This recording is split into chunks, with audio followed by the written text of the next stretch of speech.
आज कौशल्या देवी अपने इकलौते बेटे के लिए लड़की देखने शर्मा निवास जाती हैं, जहां लड़की वाले पहले स्नैक्स से उनका स्वागत करते हैं, जिसके बाद देखने दिखाने की रस्म होती है।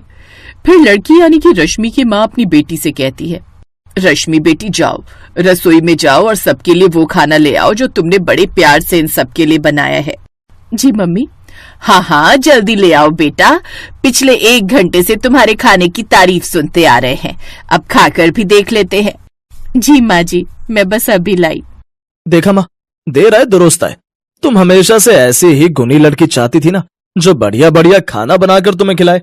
अरे अभी लाई कहाँ है खाना, पहले चखने तो दे इसके हाथ का खाना, कहीं पता चले इसने भी बीमारों वाला खाना बनाकर खिला दिया, जैसे पिछली बार उस लड़की ने खिलाया था जिसे देखने हम जोधपुर गए थे। अगर इसे अच्छा खाना बनाना आता होगा ना, तो ही मैं इस रिश्ते के लिए हाँ करूंगी। ये है कौशल्या देवी, जो काफी समय से अपने लिए ऐसी बहू ढूंढ रही थी जो उसे बढ़िया बढ़िया खाना बनाकर खिलाए। तकरीबन 12 लड़कियां देखने के बाद वो आज रश्मि को देखने उसके घर आए थे। कुछ देर बाद रश्मि सबको खाने में मसाला डोसा, सांभर, इमली की चटनी और नारियल चटनी के साथ परोसती है, जिसे खाते ही वो सब खुश हो जाते हैं। वाह वाह, मजा आ गया बेटी, क्या कमाल का मसाला डोसा बनाया है तूने। ऐसा डोसा तो वो साउथ इंडियन रेस्टोरेंट है हमारे यहाँ, वो भी नहीं बना पाते। हमें तो बहन जी आपका लड़का बड़ा पसंद है, अब आप बताइए। अरे इतना स्वादिष्ट खाना बनाने वाली बहू आखिर कौन नहीं ले जाना चाहेगा, हमें भी रश्मि खूब पसंद आई। सबकी रजामंदी से उन दोनों का रिश्ता पक्का हो जाता है। कुछ दिनों में रश्मि मित्तल परिवार में दुल्हन बनकर आ जाती है। अगले दिन वो अपनी पहली रसोई की तैयारी करती है। आज मेरी ससुराल में पहली रसोई है, आज कुछ ऐसा बनाती हूँ नाश्ते में कि सबका दिल खुश हो जाए। लेकिन क्या बनाऊं जो जल्दी भी बन जाए और ज्यादा मेहनत भी ना हो। हाँ, आइडिया। रश्मि झट से इडली चटनी बनाकर तैयार कर लेती है, फिर अपने सभी ससुराल वालों को खाने को परोसती है। वाह वाह बहू, कितना स्वादिष्ट इडली सांभर बनाया है। अगर तू रोज इतना टेस्टी खाना बनाती रही ना, तो हम सबकी आदत खराब हो जाएगी। तो क्या हुआ माँ जी, मैं कौन सा कहीं भागे जा रही हूँ, मैं तो यही हूँ। अब से मैं आप सबको ऐसी लजीज लजीज चीजें बनाकर खिलाया करूंगी। इडली तो सच में बहुत ही मुलायम बनी है, मजा आ गया खाकर। ये ले बहू तेरी पहली रसोई का शगुन, पूरे 2100 रुपए। अरे भाग्यवान, तुम ये क्या इडली बनवाने में लगी हो, तुम भी तो नई बहू को शगुन दो। हाँ हाँ ये ले बहू, ये तेरे लिए सोने की अंगूठी। सच में मजा ही आ गया। चलो इसी खुशी में मैं आज तुम्हें कहीं बाहर घुमाने ले चलता हूँ। लेकिन रौनक, अभी तो बहू का पहला ही दिन है। हाँ तो क्या हुआ माँ, और वैसे भी अपने ऑफिस के चक्कर में मैं अभी इसे कहीं हनीमून पर भी लेकर नहीं गया हूँ। ऊपर से कल मेरे ऑफिस में काम का लोड भी काफी बढ़ जाएगा, इसीलिए आज ही इसे घुमा लाता हूँ कहीं। अच्छा ठीक है, जाओ। ठीक है, फिर मैं जल्दी से तैयार होकर आती हूँ। और माँ जी, आपके और बाबूजी के लिए ये इडली बच जाएगी, तो इन्हें दिन में खा लेना। रश्मि और रौनक फिल्म देखने चले जाते हैं। उधर फोन पर कौशल्या अपनी बहन से नई बहू की तारीफ कर रही थी, जिसके बाद उसकी बहन सुमित्रा कहती है, अरे तुम्हें क्या पता जीजी, ये सब बहुएं ना एक जैसी होती हैं। पहले इडली, फिर डोसा, फिर घी वाली रोटी और आखिर में तो सिर्फ सूखी रोटी। लेकिन मेरी बहू ऐसा नहीं करेगी, देख लेना। ये कहकर कौशल्या फोन रख देती है, लेकिन अपनी बहन की ये बात सुनकर उसके मन में कुछ डर बैठ जाता है। शाम को रश्मि और रौनक बाहर से डिनर करके आते हैं। तब तक कौशल्या ने अपने और अपने पति के लिए खाना बनाकर रख लिया था। फिर अगले दिन रश्मि सबको बड़ा और चटनी बनाती है। वाह, जब से बहू आई है ये सब आइटम खाने को तो मिल जाते हैं, नहीं तो कौशल्या तो घी की सब्जी, तोरी, दाल ही खिलाती रहती है। हाँ, वो तो सब सेहत के लिए ठीक रहती है बुड्ढो। बहू को आए 2 दिन हुए नहीं कि बीवी की बुराइयां शुरू कर दी। फिर लंच में भी रश्मि सबको वही पैक करके देती है। फिर शाम को खाने में क्या बना रही हो बहू? माँ जी, वो सुबह बड़े ज्यादा बन गए थे, तो सब मिलकर वही खा लेंगे। सुबह भी बड़े, दिन के लंच में भी बड़े, और अब रात को फिर बड़े। कुछ ज्यादा नहीं हो गया बड़े बड़े? अरे डोंट वरी, कल मैं आप सबके लिए डोसा बनाऊंगी। अगले दिन सुबह वो सबके लिए डोसा बनाती है। डोसे का नाम सुनकर ही सब खुश हो जाते हैं। सबको यही लगा था कि आज उन्हें बिल्कुल वैसा ही डोसा खाने को मिलेगा जैसा उस दिन उसके घर पर खाया था। डोसे का नाम सुनकर तो मुंह में पानी आ रहा है, अब तो मुझसे रुका नहीं जा रहा। बहुत जल्दी से लाओ अब डोसा। जी बाबूजी, बस 2 मिनट। कुछ ही देर में रश्मि खाने की टेबल पर सबको बिना मसाले के डोसे और चटनी परोसती है। वो जब डोसे को ठीक से देखते हैं तो उसमें मसाला ही नहीं होता है। बिना मसाले का डोसा? हो सकता है वो तुम्हारे डोसे में मसाला डालना भूल गई हो, मैं अपना देखता हूँ। ये देख कौशल्या रश्मि को आवाज लगाती है। रश्मि बहू, जरा यहाँ आना तो।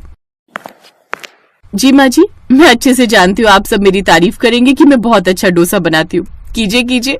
अरे तारीफ करने नहीं बुलाया, ये पूछने बुलाया है कि घर में आलू खत्म हो गए थे तो तूने मुझे बताया क्यों नहीं। लेकिन आलू तो है माँ जी घर में। फिर इसमें डालना भूल गई क्या? ये क्या बिना मसाले के डोसा बना डाला? और ऊपर से साथ में सांभर भी नहीं बनाया। अब आप सबको अगर मसाले वाला डोसा खाना है, वो भी सांभर के साथ, तो उसके लिए तो मुझे अपनी माँ को यहाँ बुलाना पड़ेगा, क्योंकि वो क्या है ना, वो सब तो उन्हें बनाना आता है। मुझे तो सिर्फ बिना मसाले का डोसा बनाना आता है और साथ में चटनी। लेकिन जब हम तुझे देखने आए थे तब तो तूने कितना अच्छा सांभर उस मसाले डोसे के साथ बनाया था। हाँ, याद आ गया मुझे, लेकिन वो सब मैंने थोड़ी ना बनाया था। शायद आपको याद नहीं, मेरी माँ भी उस वक्त रसोई में थी, मेरे साथ वो सब तो वही बना रही थी। डोसे का मसाला और सांभर तो माँ ने बनाया था, और वैसे भी खाने के नाम पर तो मुझे यही तीनों चीज बनानी आती है, जो पिछले 3 दिन से बना रही थी। इसलिए तो सारा दिन एक ही चीज खिलाती थी। अब तीनों चीजें मैं एक ही दिन में खिला देती तो आगे क्या बनाती। क्या इसका मतलब आज यही सब खाने को मिलेगा? लो कर लो बात। ये सब ना तुम दोनों बाप बेटे की करतूत है, जिन्होंने उस वक्त मेरा दिमाग घुमाया था कि जो डोसा सांभर बना लेती है वो दाल चावल रोटी सब्जी तो बना ही लेती होगी। अब खाओ बिना मसाले का डोसा। तभी अचानक से कौशल्या की बहन सुमित्रा वहाँ आ जाती है। कैसी हो कौशल्या? सुमित्रा तू यहाँ? हाँ, वो इस तरफ किसी काम से आई थी, सोचा तुझसे और नई बहू से मिलती चलूं। अरे वाह डोसा, मुझे तो ना सचमुच बड़े जोरों की भूख लगी है। हाँ हाँ बैठो ना, बहू अपनी मौसी सास के लिए भी ले आओ डोसा। रश्मि अपनी मौसी सास के पाँव छूती है और उनके लिए भी बिना मसाला का डोसा ले आती है। इसमें से मसाला कहाँ चला गया कौशल्या? अरे वो क्या है ना, हमारी बहू हमारी सेहत का कुछ ज्यादा ही ध्यान रखती है, इसलिए वो नहीं चाहती कि आलू खाकर सबका मोटापा बढ़े, इसलिए ये डाइटिंग वाला डोसा है। अगर ऐसा पापड़ खाऊंगी ना मैं तो खुद ही सूख कर पापड़ हो जाऊंगी। नहीं नहीं, मुझे नहीं खाना ये तेरा पापड़ डोसा, वो भी चटनी के साथ, सांबर भी नहीं है। मैं तो चली बाहर ही कुछ खा लूंगी। अब ऐसे ही 20 दिन बीत जाते हैं। एक ही तरह का खाना खा खा कर सबकी हालत खराब हो जाती है और इससे परेशान होकर कौशल्या अपनी बहू की चुगली अपनी बहन से करती है, जिसे सुनकर सुमित्रा उससे कहती है, अरे तू खुश नसीब है कौशल्या, जो तुझे कम से कम एक वक्त का खाना तो पका पकाया मिल रहा है। अरे जिस दिन से मेरे बेटे अर्जुन की पत्नी आई है ना, उस दिन से मुझे 3 नहीं 4 लोगों का खाना बनाना पड़ता है, क्योंकि उस महारानी को तो कुछ भी बनाना नहीं आता और न ही वो सीखना चाहती है। अरे तेरी बहू कम से कम बनाना तो चाहती है, और जो चीज इसे बनानी नहीं आती वो सब तू इसे सिखा दे, धीरे धीरे ये सब सीख जाएगी। और इस तरह कौशल्या को अपनी गलती का एहसास होता है और वो अपनी बहू को और भी खाना बनाना सिखा देती है। कुछ दिनों बाद रश्मि सब खाना अच्छे से बनाना सीख जाती है। अब वो अपने ससुराल वालों को तरह तरह का खाना बनाकर परोसती है। अब सब रश्मि के खाने को खुशी खुशी खाते हैं।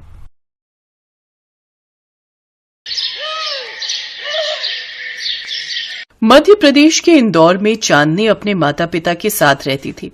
अगले महीने चांदनी की शादी है, इसलिए उसके पिता मनोहर अपने पराठे बेचने के काम पर जी तोड़ मेहनत कर अपनी बेटी की शादी के लिए पाई पाई जोड़ रहे थे। मनोहर ने चांदनी की शादी दिल्ली के विष्णु से तय कर दी थी। देखते ही देखते शादी वाला दिन भी आ जाता है और गरीब माता पिता नम आंखों से अपनी बेटी की विदाई करते हैं। शादी कर चांदनी दिल्ली आ जाती है। शादी की सारी रस्मों के बाद अगले दिन चांदनी अपनी पहली रसोई में हलवा और नाश्ते में मैगी पराठा बनाती है। अरे वाह, हलवा तो अच्छा बना है, लेकिन उससे भी स्वादिष्ट ये पराठा मैगी बनी है। हमने आज तक आलू मूली मेथी और प्याज के पराठे तो खाए थे, लेकिन पहली बार हमने ये पराठे में भरी हुई मैगी खाई है। तुमने ये कहाँ से बनाना सीखा? माँ जी वो क्या है ना, बाबा पराठे बनाकर बेचते थे और जब कभी मेरा मन मैगी खाने का होता तो बाबा पराठे के अंदर ही मैगी भरकर मुझे खाने को देते थे। अच्छा बहू, ये ले तेरी पहली रसोई में मेरी तरफ से ये चांदी के बिछिए। माफ करना, इसके अलावा मेरे पास और कुछ नहीं है। कोई बात नहीं माँ जी, आपने इतने प्यार से दिया है, मेरे लिए यही काफी है। इतने लाजवाब पराठे खाने के बाद तो मजा ही आ गया। अच्छा चांदनी, मैं कपड़े बदल लेता हूँ, क्या तुम तब तक मेरा ऑटो साफ कर दोगी? मुझे देर हो रही है। जी ठीक है, आप तैयार हो जाइए, मैं अभी साफ कर देती हूँ। चांदनी उसका ऑटो साफ कर देती है, फिर विष्णु के लिए टिफिन पैक करके भी ले आती है। इतने में विष्णु तैयार होकर आ जाता है और अपना टिफिन लेकर ऑटो चलाकर ऑटो स्टैंड पर चला जाता है। आइए आइए, करावल नगर, शिव विहार, आनंद विहार, आइए आइए। भाई साहब, आनंद विहार चलोगे क्या है? और भाड़ा कितना लगेगा? जी 100 रुपए। ठीक है, चलो। विष्णु सवारी को ऑटो में बिठाकर उसकी मंजिल तक छोड़ देता है। ऐसे ही वो सारा दिन सवारी ढोने का काम करता और शाम को समय से घर लौट आता। ऐसे ही समय बीतता है। चांदनी अपने छोटे ससुराल में बहुत खुश थी, लेकिन थोड़ी बारिश हो जाने की वजह से दिल्ली की सड़कें बेहद खराब और पानी से भरी थी। एक रोज विष्णु जब उन गड्ढों से बचकर निकल रहा था, तभी उसका रिक्शा पलटकर गिर जाता है और विष्णु को चोटें आ जाती हैं। ये खबर मिलते ही दोनों सास बहू जल्दी से अस्पताल पहुंचती है। हाय हाय, ये मेरे बेटे को क्या हो गया? देखिए, हिम्मत रखिए, इन्हें थोड़ी चोटें आई हैं और एक हाथ की हड्डी टूट गई है, जिसे ठीक होने में कम से कम 5 महीने लगेंगे। फिर वो अपने आप जुड़ जाएगी। लेकिन हाँ, ध्यान रहे, ये उस हाथ से कोई भी काम ना करें। जी डॉक्टर साहब, मैं ध्यान रखूंगी। 2 दिन बाद डॉक्टर उसे अस्पताल से घर भेज देता है, लेकिन अब घर पर रहने के कारण उनकी आमदनी बंद हो जाती है, जिससे कुछ दिन तक तो बचत से घर खर्च चलना शुरू हो जाता है, लेकिन धीरे धीरे उनकी आमदनी बंद होने लगती है। अब बस भी करो माँ, जब देखो तब रोती रहती हो। अपने बच्चे को इस हालत में देख एक माँ के दिल पर क्या बीतती है, ये बात एक माँ ही जानती है। लेकिन अब तू अगले 6 महीने तक बिल्कुल काम नहीं करेगा, समझा? माँ, फिर घर का खर्च कैसे चलेगा? उसकी चिंता आप मत कीजिए। आप तो जानते ही मेरे हाथ के पराठा मैगी कितने टेस्टी होते हैं, तो क्यों ना मैं मॉडल टाउन में स्टॉल लगाकर मैगी पराठा बनाकर बेचूं? बात तो तेरी सही है बहू, वैसे भी दिल्ली वालों को तो बस खाने का शौक है, और उसमें कुछ अलग तरह का खाना मिल जाए तो सोने पर सुहागा। मुझे लगता है तेरा ये पराठा मैगी स्टॉल काम कर जाएगा। अगले दिन से ही बचत के कुछ पैसों से चांदनी मैगी के ढेर सारे पैकेट ले आती है, साथ ही जरूरत का और सामान भी ले आती है।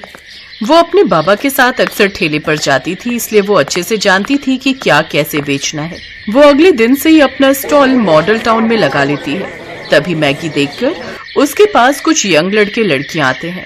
अरे वाह यार, मैगी बहुत दिन हो गए खाए। चलो फ्रेंड्स, आज साथ में मैगी पार्टी करते हैं। हाँ चलो।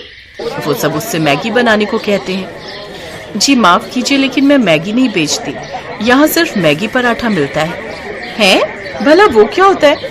खैर छोड़ो, भूख तो जोरों की लगी है, तुम्हारे पास जो भी है दे दो। वैसे है कितने का ये तुम्हारा पराठा मैगी? जी सिर्फ 25 रुपए का एक। ठीक है, फिर 6 लगा दीजिए। चांदनी उन सबको मैगी पराठा बनाकर खिलाती है। वो पराठे के अंदर मैगी भरती है, साथ में उसमें हरा धनिया, मिर्च, नमक भी डालती है, फिर ग्राहकों को खाने को देती है। वो सब जैसे ही उसे अपने मुंह में डालते हैं, उसका स्वाद चख कर वो खुश हो जाते हैं। वाह यार, ये तो बड़ा ही टेस्टी है। मैगी आज तक हमने मटर और वेजिटेबल्स के साथ तो बहुत खाई, लेकिन पराठे में भरकर हमने पहली बार खाई। लेकिन सचमुच क्या स्वाद है यार इसमें। हाँ, अब तो हम हमेशा ये मैगी पराठा ही खाएंगे। कुछ ही दिनों में उसके स्टॉल पर लोगों की भीड़ लगना शुरू हो जाती है और उसके मैगी पराठे की खुशबू से लोग उसकी ओर खींचे चले आते हैं। कुछ ग्राहक उसके वीडियोस बनाकर सोशल मीडिया पर भी डाल देते हैं, जिससे उसकी कमाई और कई गुना बढ़ जाती है। अब तो उसके पास ग्राहकों के साथ साथ जोमेटो और स्विगी से भी ऑर्डर आने लगते हैं, और अब वो पूरे देश भर में दिल्ली वाली बहू का मैगी पराठा स्टॉल से फेमस हो जाती है। ऐसे ही 6 महीने बीत जाते हैं और अब विष्णु भी पूरी तरह ठीक हो जाता है। अब वो भी अपनी पत्नी के साथ मिलकर पराठा मैगी बेचता है। इस 1 साल में उनकी किस्मत पूरी तरह बदल जाती है और वो फर्श से अर्श तक आ जाते हैं। अब वो अपनी और भी ब्रांचें खोल लेते हैं, जिससे वो दिन दुगनी रात चौगुनी तरक्की करते हैं।